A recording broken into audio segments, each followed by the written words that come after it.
नमस्कार मित्रांनो, मी डॉक्टर अक्षय मधुकर प्रभुणे। येथे 26 मार्चला रामनवमी असल्यामुळे सर्वांना रामनवमीच्या खूप खूप शुभेच्छा। आपण रामनवमी निमित्त एक आरोग्य शिबिर आयोजित करत आहोत। यामध्ये इंजेक्शन टीटी हे विशेष सवलतीमध्ये म्हणजेच फक्त 50 रुपयामध्ये आपण सर्वांना देत आहोत। तर ह्या योजनेचा सर्वांनी लाभ घ्यावा।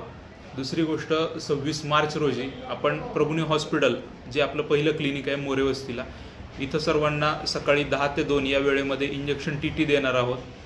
नंतर 27 तारखेला Prabhune women's and general clinic Mahadevnagar ह्या ब्रांचमध्ये सकाळी 10 ते 2 या वेळेमध्ये सर्वांना इंजेक्शन टीटी देणार आहोत। 28 तारखेला आपला पूर्वनियोजित कार्यक्रम सुवर्ण प्राशन असल्यामुळे त्या दिवशी इंजेक्शन टीटी हे कोणाला देण्यात येणार नाही। 29 तारखेला रविवार असल्या कारणानं आपण सावित्री ट्रस्ट आणि हनीबी स्कूल मार्फत आयोजित केलेलं आहे उदय कॉलनीमध्ये। तिथे सकाळी 11 ते 3 या वेळेमध्ये सर्वांना इंजेक्शन